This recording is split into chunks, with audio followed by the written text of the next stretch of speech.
जब मैंने देवी का स्वरूप पहली बार देखा तो मन में एक सवाल उठा। आखिर क्यों एक देवी को वृद्ध रूप में दिखाया गया है? क्यों उनका वाहन कौवा है?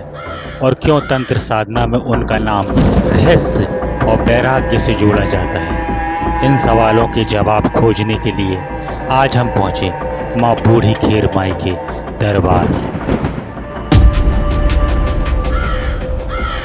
आज का दिन साधारण दिन नहीं है। आज वह तिथि है जब रहस्य, वैराग्य और अदृश्य शक्ति की देवी माँ धूमावती का प्राकट्य हुआ था। यहाँ पर भक्तों का जन सैलाव देखकर ऐसा लग रहा था जैसे आज नवरात्रि का दिन है। इतनी भीड़ अक्सर नवरात्रि के दिनों में होती है। अब मेरा मन भी भक्तों के बीच में जगह बनाकर माता रानी के दर्शन करने के लिए व्याकुल हो रहा है। मुझे ऐसा लग रहा था जैसे कोई अदृश्य शक्ति मुझे अंदर की ओर खींच रही है। ऐसा लग रहा था जैसे माता धूमावती ने मुझे दर्शन के लिए खास तौर से बुलाया हो।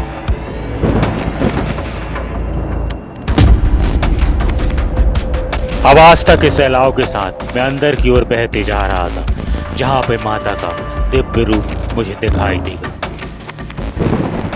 और माता रानी को देखने का मन क्यों ना हो। 10 महाविद्याओं में उनका स्वरूप सबसे अलग माना जाता है। सफेद वस्त्र, बिखरे केस, कौवा वाहन और एक ऐसा रूप जिसे देखकर सामान्य व्यक्ति चौंक जाए। आखिर मुझे माता के दिव्य रूप की एक झलक मिल ही गई, जिसके लिए मेरा मन व्याकुल हो रहा था।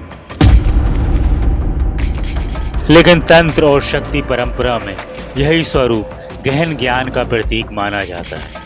कहा जाता है कि माँ धूमावती हमें जीवन के उन सत्यों से परिचित कराती हैं जिनसे लोग अक्सर दूर भागते हैं।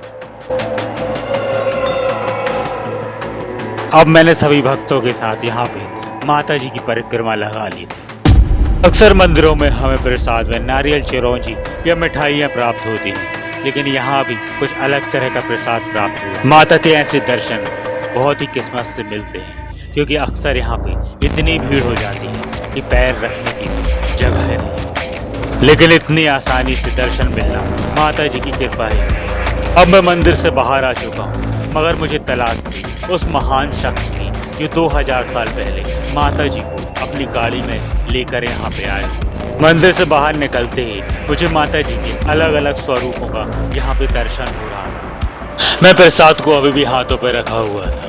ऐसा लग रहा था जैसे माता जी का आशीर्वाद मुझे प्रसाद के रूप में प्राप्त हो चुका हो। ऐसा माना जाता है कि गोंडवाना काल से ही माता जी की यहाँ पे तांत्रिक पूजा होती आई है। और इसके साथ ये भी माना जाता है कि रानी दुर्गावती की कुल देवी यही देवी थी, और रानी दुर्गावती यहाँ पे पूजन करने आया करती। 2000 सालों में यदि कुछ नहीं बदला तो वह है यहाँ की आस्था और विश्वास। तो आज भी यहाँ पे अपनी मनोकामना लेकर आते हैं, और माना जाता है कि बहुत जल्द माता उनकी मनोकामनाओं को पूरी करती है। भक्त यहाँ पे भक्ति में इतने सराबोर हो चुके थे कि वो देखते ही देखते नृत्य करने लगे।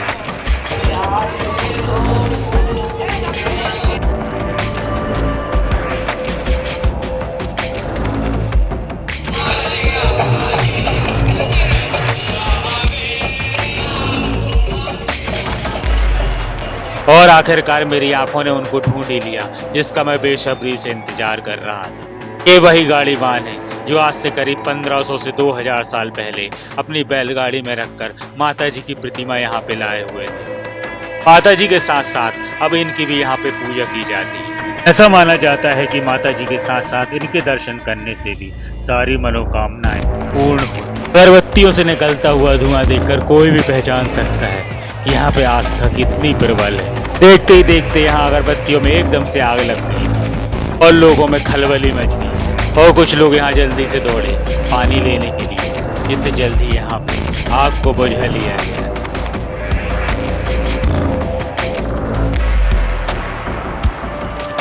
अब जैसे जैसे मेरे यहाँ से जाने का समय हो रहा था, सामने से भक्तों की टोलियां यहाँ पे आने लगी।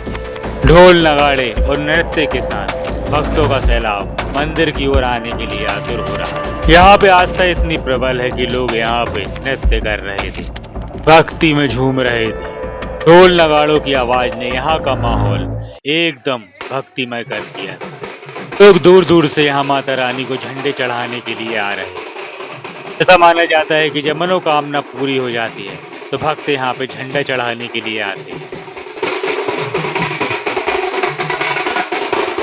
माता रानी के दर्शन करने के बाद मेरे मन के सारे सवाल अपने आप ही हल हो चुके हैं। यहाँ आके मुझे पता चला कि वृद्धा स्त्री का माता रानी का जो स्वरूप है जीवन की नश्वरता और वैराग्य का प्रतीक माना गया है। माता के सफेद वस्त्र सांसारिक मोह से दूर होने का संकेत है। माता जी के बिखरे हुए केश बंधनों से मुक्त शक्ति का प्रतीक है और माता रानी का कौवा का वाहन विवेक, पूर्वजों की स्मृति और गूढ़ ज्ञान से जुड़ा हुआ प्रतीक माना गया है। टोकरी या सूप सत्य और असत्य को अलग अलग करने का प्रतीक माना गया है।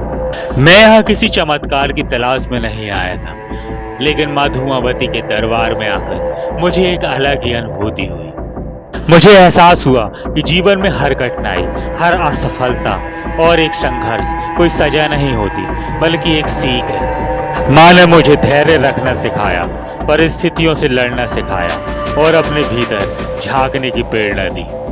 जब मैंने माँ के इस अनोखे स्वरूप को देखा तो लगा कि जीवन का हर अंधेरा अंत नहीं होता और कभी कभी वही अंधेरा हमें अपने जीवन के भीतर की रोशनी दिखाता है।